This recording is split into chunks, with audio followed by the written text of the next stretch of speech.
শততম টেস্ট ম্যাচে মুশফিক 100 রান করবেন, Ricky Ponting, Gordon Greenidge, Inzamamul Haq কিংবা জো রুট, গ্রাইম স্মিথদের কাতারের নাম তুলবেন। 1 রান বাকি, 99 রানে মুশফিক নট আউট। এই আলোচনাগুলো যখন আমাদের মুখে মুখে থাকার কথা, যখন আমাদের মুশফিকের সেঞ্চুরির জন্য নির্ঘুম রাত কাটানোর কথা, তখন আমরা জানতে পারি ভাই বিপিএল মনে হয় হইবে না। বিপিএল কিন্তু হচ্ছে না। দেব, তুমি কি শুনছো বিপিএল হচ্ছে নাকি? দেব ভাই, এত নিশ্চিত থাকেন বিপিএল হচ্ছে না?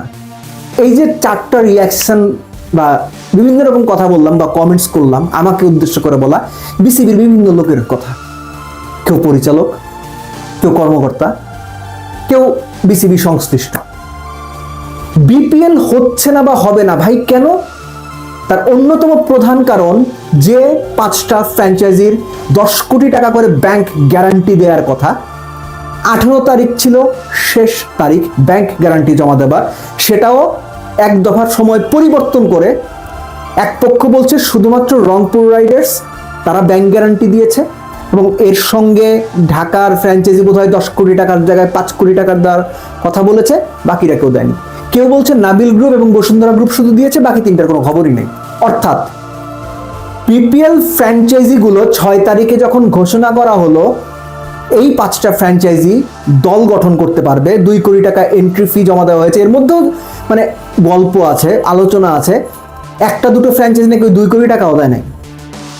তখন বলা হয়েছিল, মিস্টার শাখাওয়াত সম্ভবত তার নাম, বরিশাল থেকে নির্বাচিত পরিচালক, বিসিবির ভাইস প্রেসিডেন্ট হিমসেলফ, তিনি বলেছিলেন যে নেক্সট 5 ওয়ার্কিং ডেজের মধ্যে 10 কোটি টাকার ব্যাংক গ্যারান্টি দিতে হবে, এবং সেই ব্যাংক গ্যারান্টি এমনভাবে দিতে হবে যেন 6 মাসের মধ্যে টাকা উইথড্র না করতে পারে।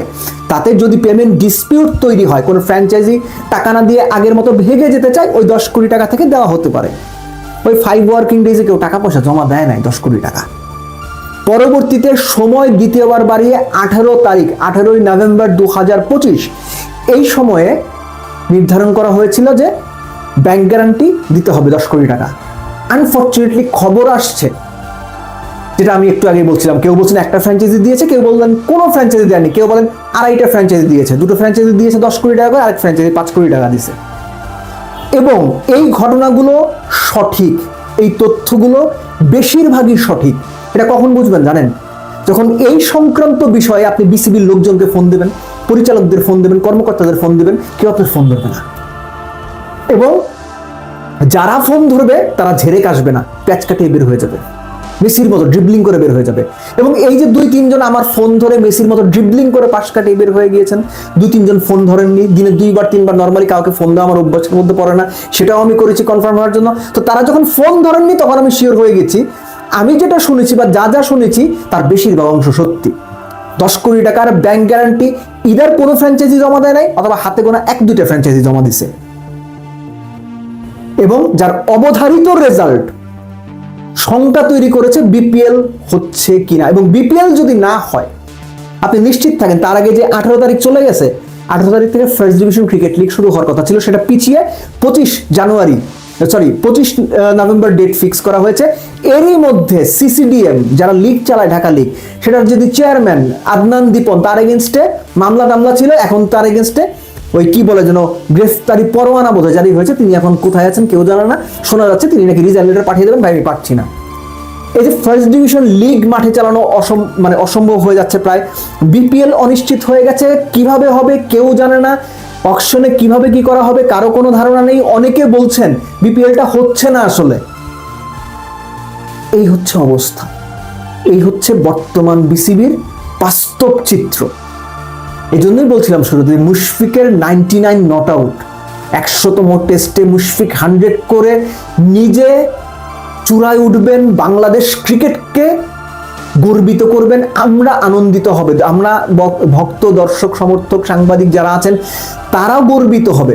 সেই আলোচনা আমাদের মধ্যে এখন ঢাকা পড়ে গেছে। ব্যাংক গ্যারান্টি পাওয়া যাচ্ছে না বিপিএল ফ্র্যাঞ্চাইজিগুলোর কাছ থেকে, বিপিএল হবে কিনা অনিশ্চিত।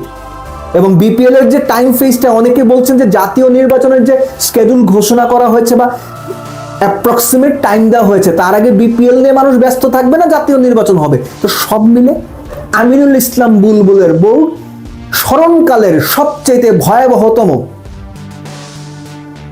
সময় অতিক্রম করছে, তাদের আন্ডারে বাংলাদেশ ক্রিকেট। নারী দল নিয়ে কেলেঙ্কারি, বিপিএল ফ্র্যাঞ্চাইজিগুলো টাকা পয়সা দিচ্ছে না ঠিক মতো, বিপিএল এ ফিক্সিং হয়েছে, তারপর আস্তে আস্তে আরেকটা বিপিএল, সেখানেও দেখা যাচ্ছে, শোনা যাচ্ছে যে ব্যাংক গ্যারান্টির টাকা দেওয়া হচ্ছে না, ফিক্সিং এর নাম একবার বলা হয় প্রকাশ করা হবে, আরেকবার প্রকাশ করা হবে না, আবার লিগগুলো চালাতে গিয়ে তারা হিমশিম খাচ্ছেন, ক্লাবগুলো লিগ খেলতে চাচ্ছে না, 43টা ক্লাব। এবং আনফর্চুনেটলি এই সমস্যাগুলোর বেশিরভাগ সমাধানের দক্ষতা, যোগ্যতা, সক্ষমতা, প্রজ্ঞা, অভিজ্ঞতা, এই 5টা জিনিস এই বোর্ডের সদস্যদের কতটুকু আছে এটা নিয়ে আমার সিরিয়াস ডাউট আছে। মুখে কথা বলে যাওয়া একরকম, প্র্যাকটিক্যালি করতে পারা সম্পূর্ণ ভিন্ন রকম। এবং আমিনুল ইসলাম বুলবুলের এই বোর্ড প্র্যাকটিক্যালি অপারেটিভ জায়গাগুলোতে গিয়ে একের পর এক ফার্স্ট বল ডাক, 0 রান আউট হয়ে ফিরছেন তারা। সো মোদ্দা কথা হচ্ছে বিপিএলটা অনিশ্চিত ভাই। আমি যতটুকু কথাবার্তা বলে বুঝেছি বিপিএলটা অনিশ্চিত হবে না এটা বলার সুযোগ নাই, কিন্তু বিপিএলটা অনিশ্চিত হয়ে গেছে। স্পেশালি যখন ফ্র্যাঞ্চাইজিগুলো টাকা পয়সা দিচ্ছে না, তখন আপনি কবে অকশন করবেন, কিভাবে অকশন করবেন, এবং আপনি যে ঢাকঢোল পিটিয়ে 10 কোটি টাকার ব্যাংক গ্যারান্টি নিতে চাইলেন, নতুন সাজের বিপিএল, 3 বছরের জন্য ফ্র্যাঞ্চাইজি, এবং ব্যাংক গ্যারান্টি না দিলে বলা হয়েছিল 2 কোটি টাকা এন্ট্রি ফি, সেটা কিন্তু বিসিবি বাজেয়াপ্ত করবে। এই যে এত গাল ভরা গল্প আপনারা করলেন, সেটার আউটকামও তো বলতে হবে মানুষের কাছে, জনগণকে তো বলতে হবে, ক্রিকেট ভক্তদের তো বলতে হবে, গণমাধ্যমের কাছে তো বলতে হবে। কি বলবেন আপনারা, কোন মুখে বলবেন? কোনো কিছুর তো কোনো হিসাব নাই। সিরিয়াস ট্র্যাজেডি, সিরিয়াস অবস্থায় বাংলাদেশ ক্রিকেট বোর্ড। সো বিপিএলটা যদি হয়, আমি মনে প্রাণ চাই বিপিএলটা হোক, দরকার। বাংলাদেশ ক্রিকেটের এই খারাপ সময় বিপিএলটা হওয়া খুব দরকার। কিন্তু যে পরিস্থিতি তৈরি হয়েছে, খোদ ক্রিকেট বোর্ডের ভেতরেই মানুষেরা, সম্পৃক্ত মানুষেরা বিশ্বাস করতে শুরু করেছেন বিপিএলটা বুঝি এবার আর আয়োজন করা গেল না, সম্ভব হলো না। সো যারা সংশ্লিষ্ট আছেন, দায়িত্বে আছেন, খোদ বিসিবি সভাপতি আমিনুল ইসলাম বুলবুল বিপিএল এর দায়িত্বে আছেন। আশা করবো বুলবুল ভাই, আপনি আপনার দৃঢ়তা দেখিয়ে, যেভাবে আপনি বাংলাদেশ ক্রিকেটের প্রেমে পড়ে গিয়েছিলেন, ওরকম প্রেমটাকে সফল একটা পরিণতির দিকে নিয়ে যাওয়ার জন্য বিপিএলটা আয়োজন করেন প্লিজ। যেভাবেই হোক ব্যাংক গ্যারান্টিগুলো আদায় করেন। যদি আদায় না করতে পারেন, 2 কোটি টাকার যে আপনাদের বক্তব্য অনুযায়ী 2 কোটি টাকার যে এন্ট্রি ফি দেওয়া হয়েছিল, অনেকেই বলছেন সেই 2-1টা টিম আবার সেই এন্ট্রি ফি দেওয়া নাই, সেটা বাজেয়াপ্ত করেন, মানুষকে দেখান, জানান। যদি সবকিছুই আগের মতো বা মুখের বুলিতে থেকে যায়, তাহলে এই ক্রিকেট বোর্ড নিয়েও মানুষের মধ্যে যে আশা ছিল, আশা তো এমনিতেই নিচের দিকে নেমে গেছে, আগামীতে সেটা আরো বাজে দিকে যাবে। এবং সেটা এমন একটা পর্যায়ে যাবে যে মানুষজন এই ক্রিকেট বোর্ডের ওপর, সাধারণ ভক্তরা এই ক্রিকেট বোর্ডের ওপর ন্যূনতম কোনো আস্থা কিংবা ভরসা রাখবে না। আপনারা কি সত্যিই চান ক্রিকেট বোর্ডের কার্যকলাপ বা ক্রিকেট বোর্ড কার্যকলাপ দিয়ে বাংলাদেশ ক্রিকেটকে ওই দিকে নিয়ে যাক যেখান থেকে মানুষ সামান্যতম আশা পর্যন্ত করতে পারে না?